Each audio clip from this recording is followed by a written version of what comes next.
شروع کرتا ہوں اللہ تعالیٰ کے نام سے جو بڑا مہربان اور نہایت رحم کرنے والا ہے۔ فرمایا جناب رسول اللہ صلی اللہ علیہ وآلہ وسلم نے، مسلمانوں کی ایک جماعت میری شفاعت کی وجہ سے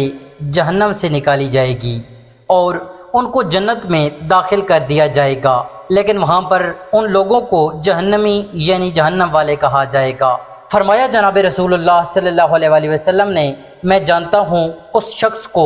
جو سب سے آخر میں جہنم سے نکلے گا، اور جانتا ہوں اس شخص کو جو سب سے آخر میں جنت میں داخل کیا جائے گا۔ ایک آدمی ہوگا جو نکلے گا دوزخ سے گھٹنوں سے چل کر، یعنی جس طرح بچہ اپنے گھٹنوں کے بل چلتا ہے، پس اللہ تعالیٰ فرمائے گا جا اور جنت میں داخل ہو جا۔ یہ دوزخی اللہ تعالیٰ کے فرمانے سے جنت میں آئے گا تو اس کے خیال میں یہ بات آئے گی کہ جنت بھری ہوئی ہے اور اس میں کوئی جگہ ایسی نہیں جس جگہ میں ٹھہر جاؤں۔ یہ شخص اللہ تعالیٰ سے عرض کرے گا، اے اللہ، جنت تو بھری ہوئی ہے، اس میں جگہ کہاں ہے جو میں بھی وہاں قیام کروں؟ اس پر حق تعالیٰ فرمائیں گے، جا تو جنت میں داخل ہو جا، اور تیرے لیے دنیا کے رقبہ سے 10 گنا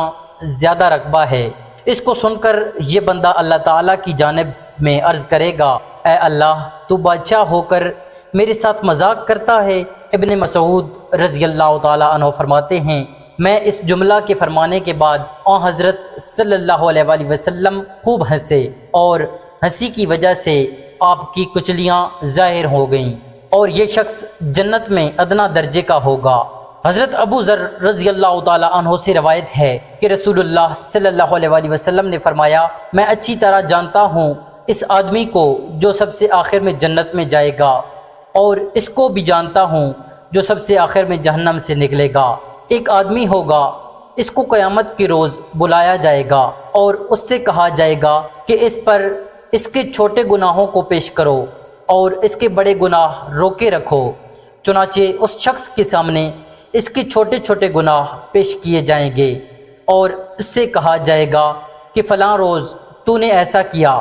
اور فلاں روز تو نے یہ کام کیا، تو یہ شخص اس کے جواب میں اقرار کرے گا اور ان گناہوں سے انکار نہ کر سکے گا، اور اس کو خوف ہوگا کہیں ایسا نہ ہو کہ بڑے بڑے گناہ میرے اوپر پیش کیے جائیں اور ان پر خدا جانے کتنا بڑا عذاب دیا جائے گا۔ اور اسی حال میں اللہ تعالیٰ کی طرف سے ارشاد ہوگا، جاؤ، ہم نے تمہاری ایک ایک بدی کو ایک ایک نیکی میں بدل دیا ہے۔ حق تعالیٰ کا یہ ارشاد سن کر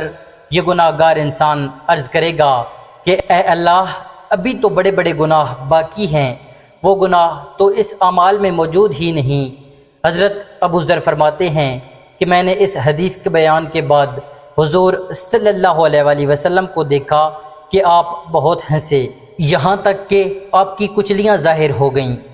حضرت انس رضی اللہ تعالیٰ عنہ سے روایت ہے کہ رسول اللہ صلی اللہ علیہ وآلہ وسلم نے فرمایا، آخری 4 آدمی دوزخ سے نکالے جائیں گے اور ان کو حق تعالیٰ کے سامنے پیش کیا جائے گا۔ اس وقت اللہ تعالیٰ حکم فرمائیں گے کہ ان کو جہنم میں دوبارہ داخل کر دیا جائے۔ اس وقت ان میں سے ایک آدمی اللہ کی طرف متوجہ ہوگا اور عرض کرے گا، اے میرے رب، جب آپ نے مجھ کو اس دوزخ سے ایک دفعہ نکال دیا تو آپ کی رحمت سے مجھے کبھی امید ہے کہ دوسری دفعہ اس میں داخل نہ کریں گے۔